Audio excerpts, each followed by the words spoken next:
Selamat datang lagi di Beteners. Pada video kali ini kita akan melihat terkait dengan FR dari teman-teman yang ujian P3K pada hari kelima dan hari keenam. Nah, untuk pada kali ini kita akan fokus pada FR-FR yang beredar terkait dengan keperawatan jiwa. Oke, sebelum video lanjut, admin ingin menginfokan bagi teman-teman yang saat ini lagi persiapan untuk ujian baik yang P3K maupun yang persiapan dalam mengikuti ujian SKB, admin telah menyediakan tryout bagi teman-teman yang P3K maupun yang SKB. Tentu saja tryout ini bisa diakses bebas dan kapan saja dan bisa dilakukan secara berulang. Untuk pembahasannya, teman-teman nanti akan mendapatkan pembahasan dalam bentuk PDF dan teman-teman akan mendapatkan 3 tryout secara sekaligus. Nah, untuk TOT yang terbaru, yaitu TO yang ketiga disesuaikan dengan FR tahun ini. Fokus daripada TO yang ketiga ini berfokus pada soal-soal maternitas dan kejiwaan yang sudah disesuaikan dengan FR-FR yang dibagikan oleh teman-teman. Untuk harganya, tiap TO ini berharga 35.000. Tapi kalau teman-teman ambil 3 TO sekaligus, teman-teman hanya perlu membayar 75.000. Nah, berikut juga ready di kami yaitu adalah materi terkait dengan kesehatan umum khusus untuk teman-teman nakes. Di sana ada bahas terkait dengan Undang-Undang Kesehatan, Undang-Undang SN, BPJS Kesehatan, BPJS Ketenagakerjaan, PHBS, Germas, MDGS, dan SDGS yang sudah dilengkapi juga dengan soal latihan dalam bentuk PDF. Nah, untuk semua materi ini semuanya dalam bentuk PDF dan bisa teman-teman print untuk dipelajari kembali. Oke? Bagi teman-teman yang berminat dengan paket yang ditawarkan oleh bimbel kami, teman-teman bisa menghubungi kami di nomor 0851 6266 6811. Oke? Kita masuk pada pembahasan FR ujian P3K gelombang yang pertama. Fokus kejiwaan. Di sini kita akan bahas terkait dengan faktor predisposisi dan presipitasi, kemudian fase berduka kita bahas lagi, kemudian aktivitas kelompok dalam hal ini adalah halusinasi dan juga ada beberapa lainnya, kemudian strategi pelaksanaan halusinasi, HDR atau isolasi sosial, kemudian kita akan bahas terkait dengan obat-obatan dalam kejiwaan, kemudian kita akan berbicara terkait dengan konsep diri, yaitu ideal diri, citra diri, dan peran diri. Nah, tanpa membuang waktu, mari kita masuk saja pada bagian yang pertama yaitu berkaitan dengan faktor predisposisi dan presipitasi. Oke, kita masuk pada pembahasan yang pertama. Nah, untuk faktor predisposisi adalah hal-hal yang dapat mempengaruhi terjadinya masalah kejiwaan atau biasa disebut dengan faktor resiko. Biasanya terjadi lebih dari 6 bulan. Nah, faktor predisposisi sendiri biasanya berupa faktor biologis, faktor fisiologis, sosial budaya, dan lingkungan. Untuk faktor yang berikut, yaitu faktor presipitasi, merupakan faktor pencetus terjadinya masalah gangguan jiwa. Biasanya terjadi kurang dari 6 bulan. Nah, untuk faktor presipitasi ini meliputi 4 hal, yaitu sifat stresor, asal stresor, lamanya stresor yang dialami, dan banyak stresor yang dihadapi oleh seseorang. Nah, untuk lebih memudahkan kita, mari kita masuk langsung pada latihan soal yang berhubungan dengan faktor predisposisi dan presipitasi. Untuk soalnya, yaitu apa yang dimaksud dengan faktor predisposisi dalam konteks gangguan jiwa? Apakah A, faktor yang langsung memicu terjadinya gangguan jiwa dalam waktu singkat, faktor risiko yang mempengaruhi individu untuk menghadapi stres dalam jangka panjang, faktor lingkungan yang berubah-ubah, faktor genetik yang tidak dapat diubah, atau faktor ekonomi yang dapat mempengaruhi kesehatan mental. Kira-kira yang mana yang dimaksud dengan faktor predisposisi? Tentu saja berbicara terkait dengan predisposisi adalah faktor resiko yang dapat mempengaruhi individu untuk menghadapi stres jangka panjang. Oke, seperti pembahasan kita yang sebelumnya, yaitu faktor risiko yang biasanya terjadi lebih dari 6 bulan. Itu maksudnya adalah faktor predisposisi. Oke, kita lanjut lagi ke soal yang berikut. Itu faktor presipitasi. Biasanya terjadi dalam jangka waktu lebih dari 1 tahun, 6 bulan hingga 1 tahun, kurang dari 6 bulan, 2 hingga 3 tahun, atau tidak terkait dengan waktu. Seperti penjelasan, faktor presipitasi biasanya terjadi dalam waktu kurang dari 6 bulan. Nah, lanjut lagi ke soal yang berikut, yaitu apa perbedaan utama antara faktor predisposisi dan faktor presipitasi? A. Predisposisi bersifat biologis, sedangkan presipitasi bersifat psikologis. C. Predisposisi terjadi dalam jangka panjang, sedangkan presipitasi terjadi dalam jangka pendek. C. Predisposisi terjadi dengan lingkungan, sedangkan presipitasi terjadi dengan genetik.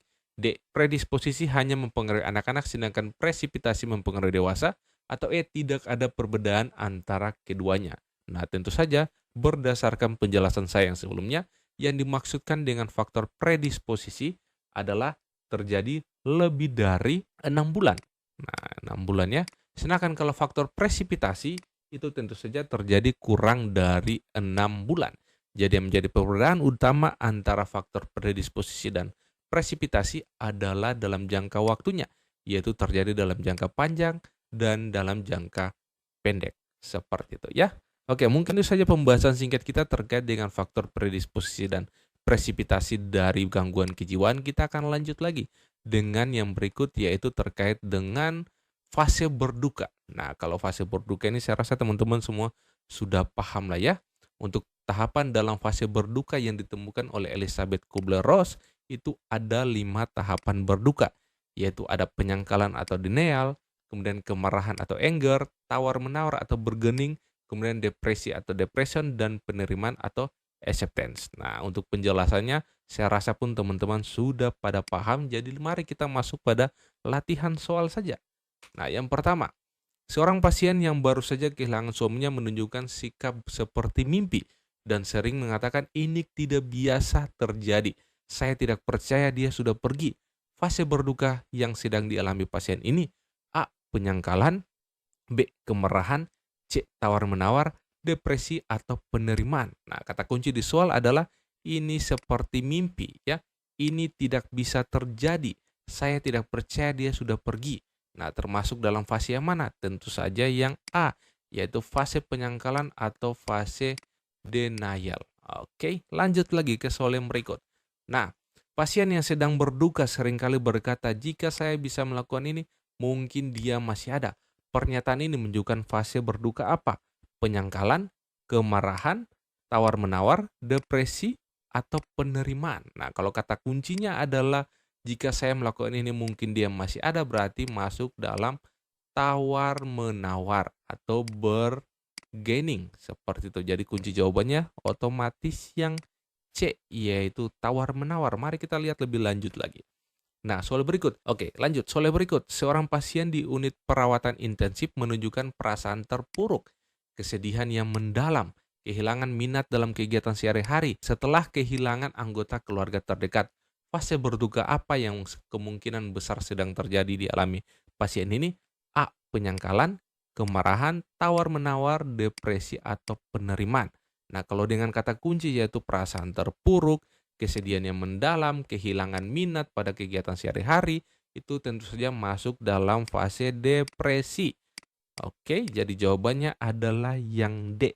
Nah, kita lihat lagi soal yang berikut. Nah, pasien yang baru kehilangan orang terdekatnya menunjukkan tanda-tanda penerimaan, seperti mulai menerima kenyataan dan mulai beradaptasi dengan kehidupan tanpa orang tersebut.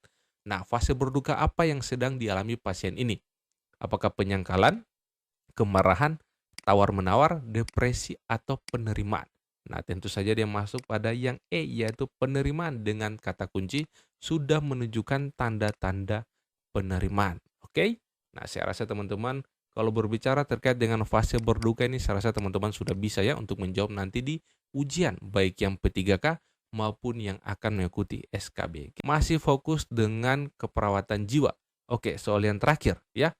Seorang pasien yang baru saja kehilangan orang terdekatnya menunjukkan perasaan marah yang kuat.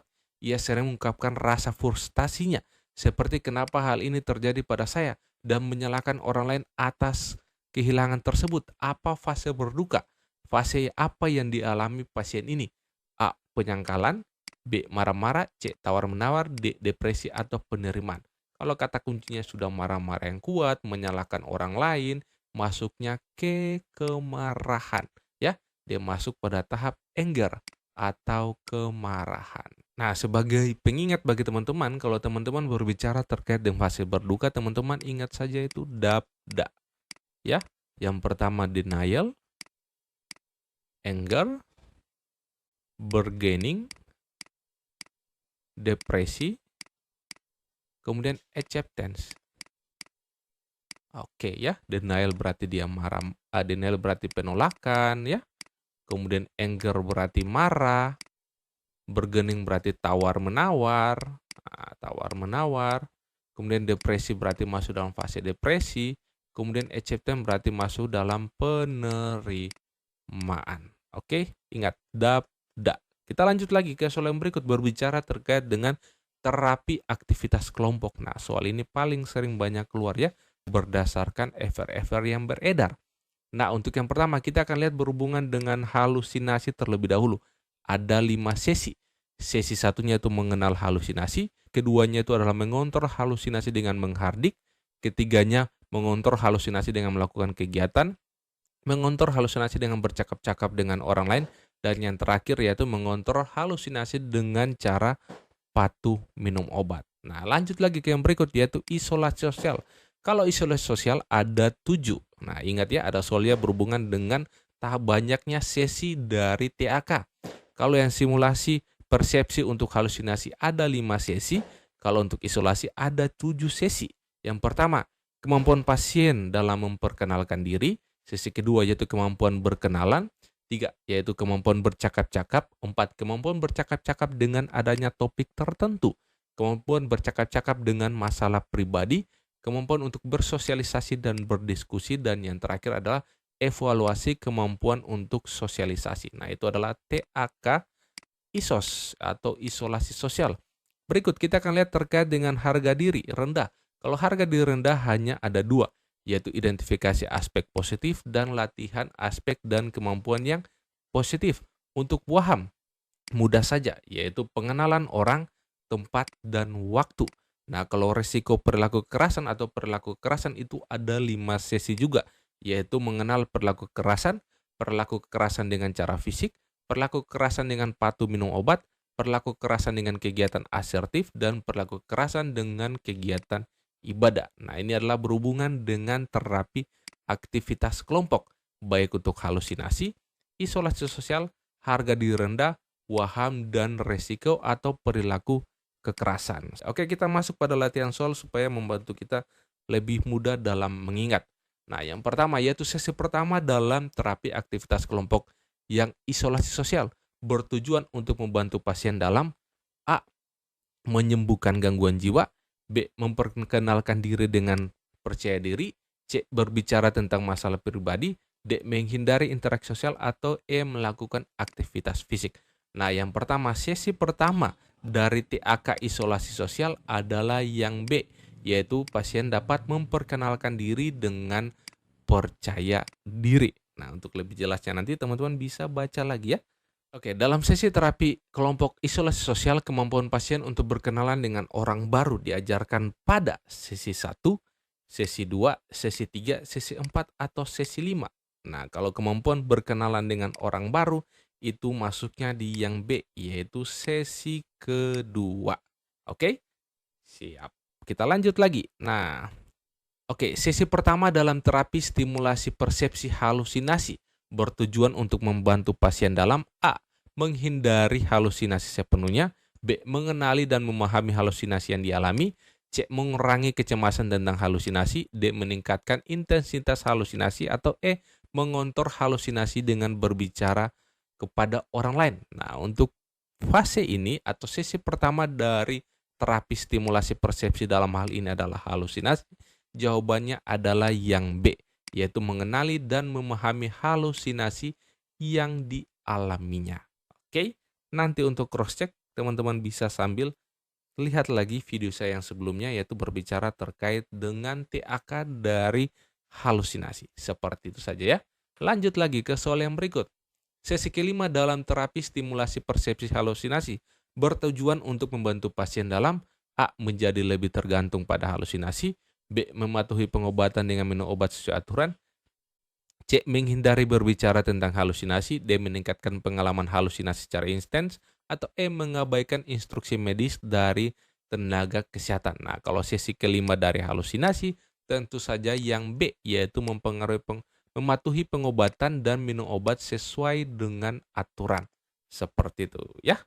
Kita lanjut lagi. Nah, sisi keempat dari terapi stimulasi persepsi mengajarkan pasien untuk mengelola perilaku kekerasan melalui A.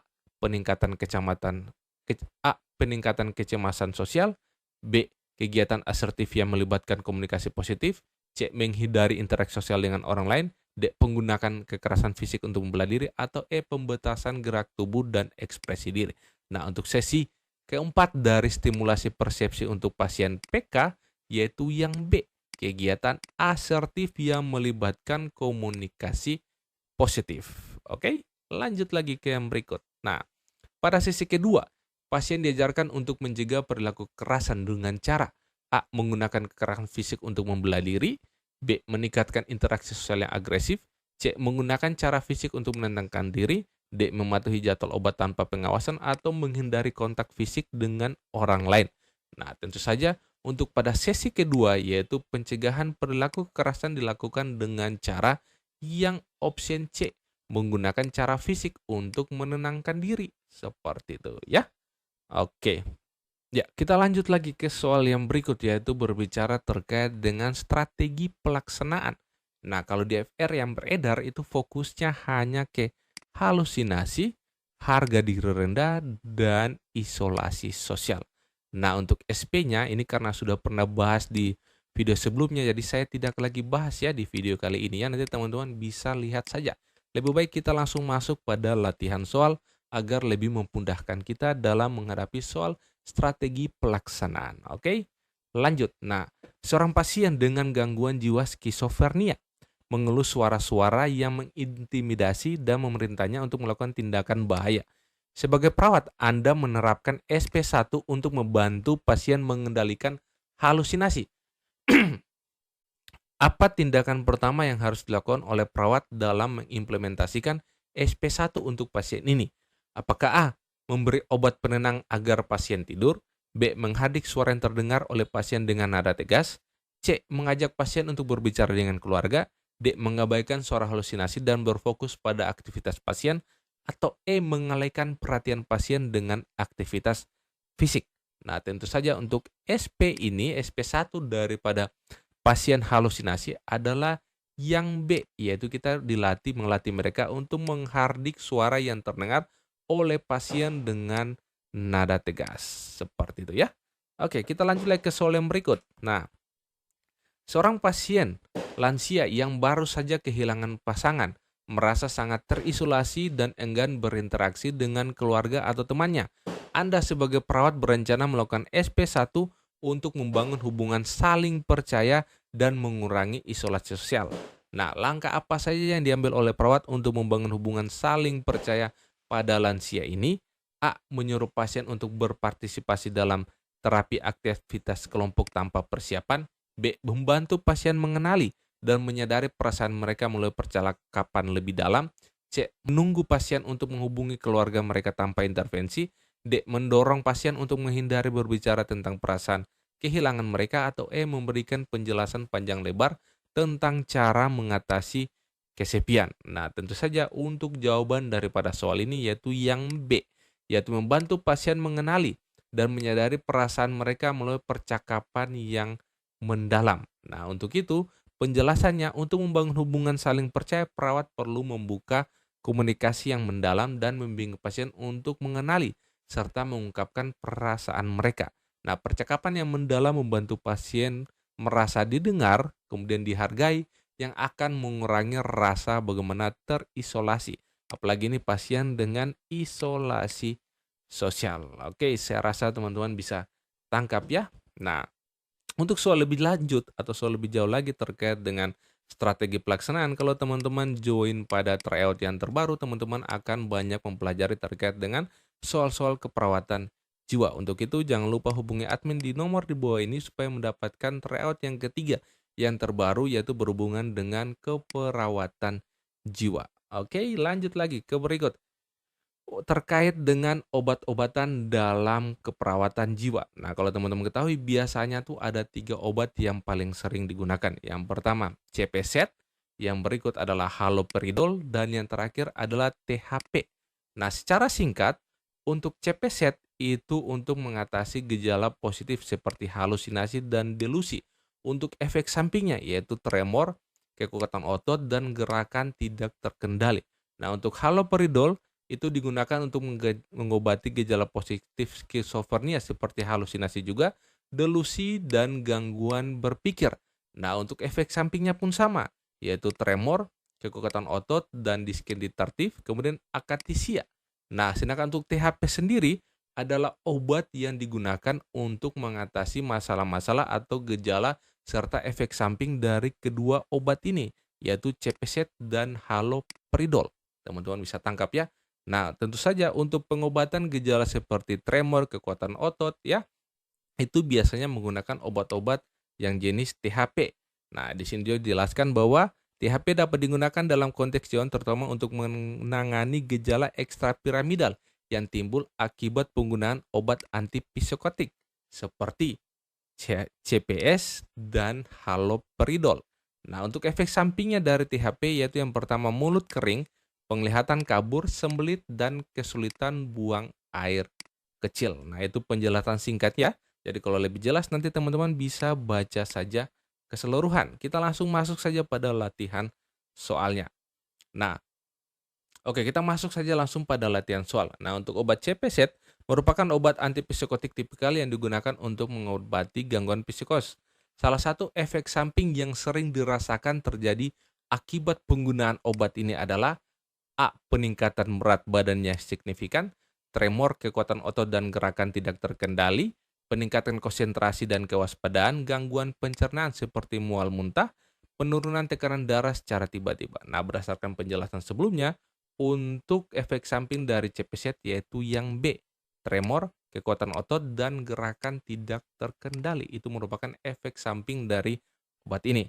Nah, lanjut lagi ke soal yang berikut. Nah, untuk obat THP adalah obat antikolinergik yang digunakan untuk mengatasi gejala ekstrapiramidal akibat pengobatan obat antipsikotik.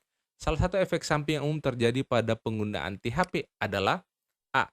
Peningkatan nafsu makan, B. Penglihatan kabur dan mulut kering, C. Mengurangi frekuensi buang air kecil, D. Penurunan berat badan yang drastis, atau E. Peningkatan rasa cemas atau gelisah. Nah, untuk efek samping daripada obat THP yaitu yang B adalah penglihatan kabur dan mulut kering. Oke, saya rasa teman-teman sudah bisa paham ya. Kita lanjut lagi ke soal yang berikut. Nah, soal yang berikut yaitu berbicara terkait dengan konsep diri, yang dimana ada berbicara terkait dengan ideal diri, kemudian citra diri, peran diri, dan harga diri. Nah, secara singkat untuk ideal diri, yaitu berarti adalah gambaran atau citra diri yang diinginkan seseorang mencakup harapan dan cita-cita tentang siapa mereka ingin menjadi. Nah, sedangkan kalau citra diri itu berhubungan dengan persepsi atau pandangan seseorang terhadap dirinya sendiri, baik dalam hal fisik maupun psikologis. Sedangkan kalau peran diri itu berbicara terkait dengan peran dalam keluarga, pekerjaan, atau masyarakat. Sedangkan kalau harga diri adalah penilaian atau evaluasi seseorang terhadap nilai atau martabat dirinya. Nah, ini adalah poin-poin penting ya terkait dengan ideal diri, citra diri, peran diri, dan harga diri. Nah, untuk lebih memudahkan, mari kita langsung masuk pada latihan soalnya. Nah, soal yang pertama, apa yang dimaksud dengan citra diri? Apakah A. Pengalaman yang diperoleh seseorang sepanjang hidup mereka, B. Persepsi seseorang tentang penampilan fisik, psikologis, dan sosial mereka saat ini, C. Penilaian orang lain terhadap diri sendiri, D. Gambaran tentang peran sosial yang dijalankan seseorang, atau E. Penilaian terhadap nilai atau martabat diri berdasarkan interaksi sosial. Nah, untuk yang dimaksudkan dengan citra diri tentu saja itu adalah persepsi seseorang tentang penampilan fisik, psikologis, dan sosial mereka saat ini.